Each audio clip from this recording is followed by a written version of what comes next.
Hello, Mary. You're looking at cream today, and the first thing we're going to take a look at are the very many different kinds on the market and what we should be doing with the different kinds. I believe we spent £18 million or something as retailers last year on cream. Seems a vast amount, doesn't it? It does, yes. First of all, there's single cream, which is the most reasonable of the creams, and that's the runny pouring cream. The one thing you can't do with it is whip it.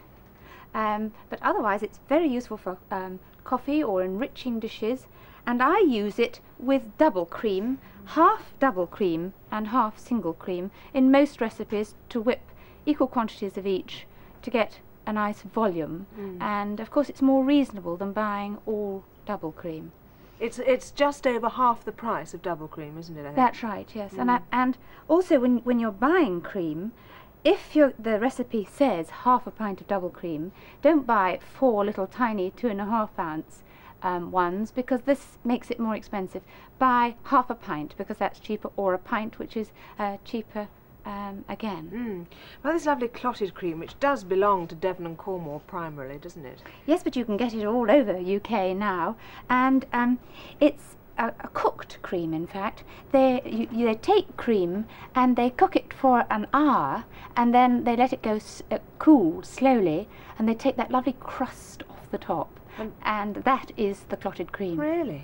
And that is the only cream which I find freezes satisfactorily. And even then you must buy really fresh clotted cream, because if you get the cream that comes through the post to you, by the time you get it, it's about 4 days old, so I wouldn't freeze that. But if you're buying it straight from the shop, then it freezes beautifully. And what about the soured cream, which is much more readily available now than it used to be, I think? It is.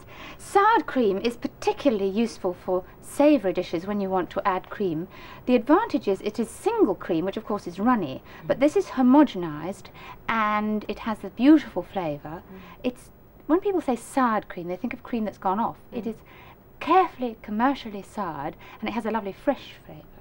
And it is thick, so you can take a thick dollop of it. We're going to use it in the recipe, so you'll see. Yes, good. It's a very good buy. Now, these ones down in the front are the sort of longer lasting ones, aren't they, with the tin, first of all? Yes, the tinned one is very good for cooking.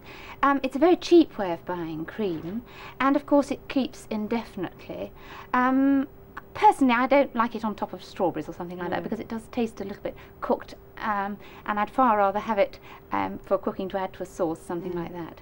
And then of course the glass jars are very useful to have, and they will keep 4 months on your larder shelf, and you don't have to have them in the refrigerator. This is thick cream. You can even whip it. If you add a little sugar, it'll whip up more easily.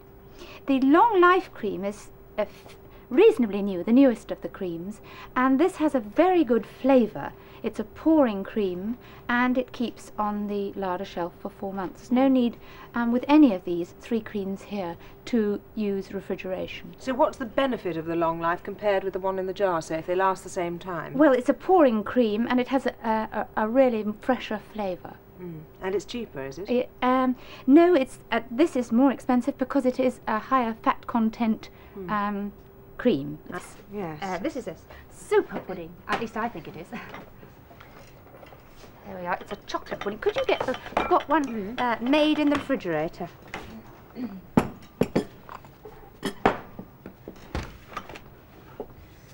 got a wrapper on it to keep it nice and clean. Yes. Free from dust. Now, what it is, Judith, this is one that's been, it looks after itself overnight. Oh, they're a boon, aren't they? It's layers of chocolate mixture, which is breadcrumbs, drinking chocolate powder, and coffee and sugar. And you put layers of that dry mixture with double cream, with single and double cream whipped together, and you layer it all up, and you do all that the night before, and then it soaks during the night, and it then gets the mixture in the middle becomes nice and sort of cakey. So first of all, take 4 ounces of breadcrumbs, and these are fresh breadcrumbs made from a new loaf. And they freeze well, don't they, breadcrumbs? They do indeed, yes. So, and add to that 2 level dessert spoonfuls of coffee. That's just ordinary coffee powder. And 4 spoonfuls of drinking chocolate. 2, 3. I'm not quite so heavy-handed as I am with the sherry. No, I noticed. and then 4 ounces of Demerara sugar. That's the, it comes in a bit crunchy when it's been, there we are. 4 ounces of Demerara sugar, that's the light brown one, and nice and crystally. Then you stir it all together, obviously, and get them And all the breadcrumbs, I don't think you would believe that it would be breadcrumbs as soon as they become nice and chocolatey. I think if you told people you were giving them a breadcrumb pudding, they wouldn't think much to it, would they? But as soon as you say it gets its colour, it looks lovely. They'd say apple charlotte again, wouldn't they?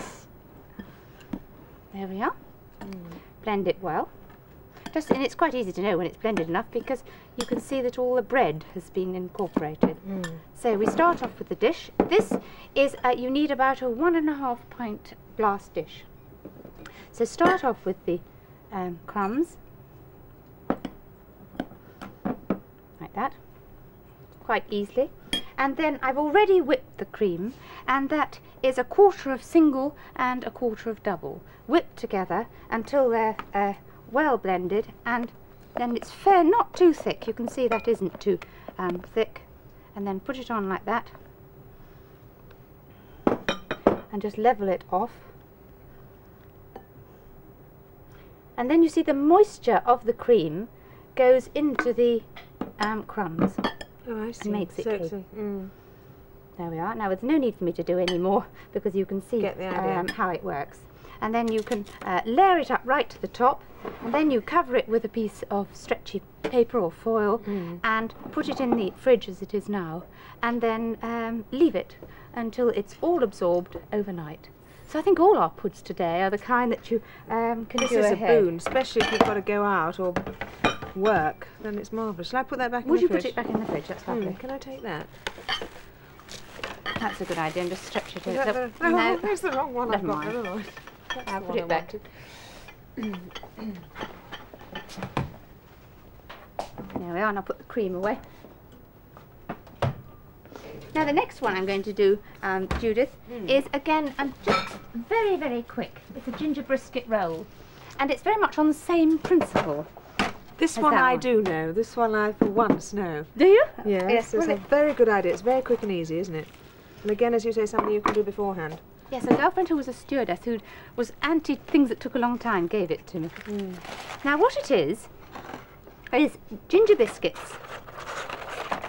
Just a packet of ginger biscuits, and you take ginger biscuits and you spread them with cream like that, and then you layer them up like that so that you make a long sausage, and you do this and then you leave it overnight, and you'll need 1/4 pint of single cream and 1/4 pint of double cream whipped together, and half of it you use to sandwich these together like this, and then you can wrap it in foil and leave it in the fridge overnight, and you have a feel that's quite soft and spongy. You I see. tell you what, I do soak mine in a drop of sherry, cooking sherry, before I put the cream between them. So do I sometimes, but I can't be extravagant with the first recipe and then extravagant again. So it is quite a good idea. And in fact, Nice flavour. you can do it not neat sherry. You can sort of mix half and half with water, and then you just spread the top over with the cream to serve.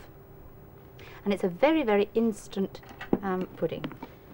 And my immediate thought was, oh, it'll just look like ginger biscuits squashed together with cream. But when they do blend and you serve it, it doesn't look like them at all, does it? Not at all, no.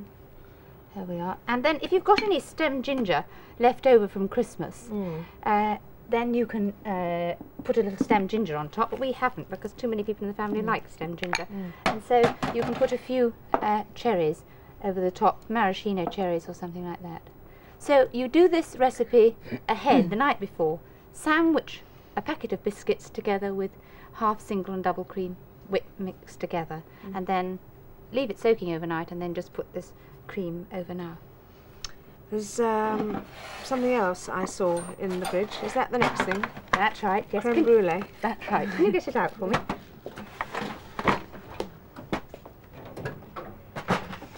Oh, these look far too good today, Mary, I must say. I think cream is one of those delicious things. But the great joy about this I've always wanted to do creme brulee on a programme like this, but it is so extravagant, the real creme brulee, because you need a pint of double cream, that's 50p gone, and then you need egg yolks, and you've got to cook it as a custard. And then you have to do it in a dish that will go under the grill, and you put sugar on under the grill, and it's a bit tricky. But this is Diana's Our recipe. producer's recipe, yes, I'm delighted about this, because I've always thought it was a very technical sort of masterpiece to achieve creme brulee. Well, this is very easy.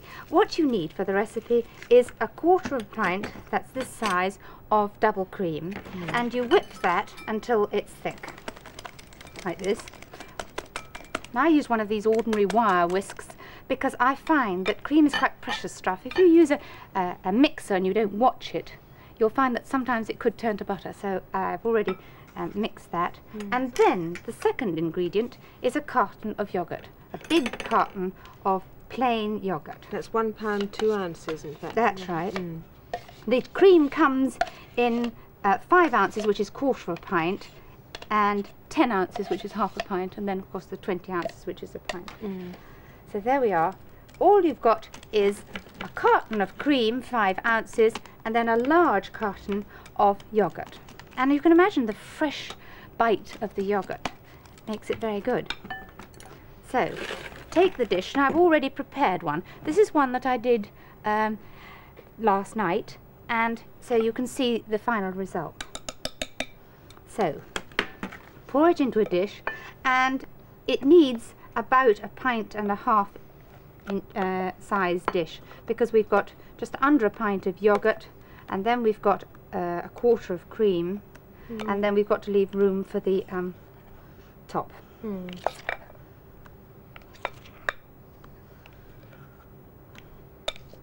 There we are, and level it off, and then we've got to put the sugar on.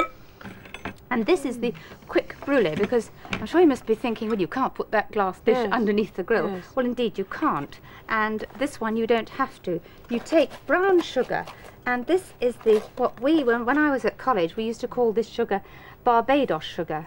And I went into the grocer's the other day and said I wanted Barbados sugar, and they looked at me, so I got a slate loose because they didn't know what it was. They call it soft brown sugar now, dark soft brown sugar. And you put 1/4 inch of brown sugar over the top. Gosh. Now you see that looks totally different to the one that we've got here. You see this one just soaks through, does it? That's right. And there's our 1/4 inch layer there. And that becomes like this one when you've soaked it overnight, and a little bit trickles down in the creamy bit underneath. And then it's also a little bit tacky now. And half an hour before serving, you sprinkle a little more. There we are. But you really must use the dark brown sugar, because if you use light brown, you don't get this lovely colour. And it is, you know, sort of more or less instant. Good enough to eat, as they say. Yes, And very painless. isn't it? Yeah. Very painless, and of course people think that all cream recipes are highly expensive. This isn't, because it's using yogurt, yes. and you get this lovely creaminess, and it's almost an instant pudding. You've got one more, haven't you, which we can get through, I think. Shall I put this back in the fridge? Yes. Shall I put them both? That's lovely, thank you.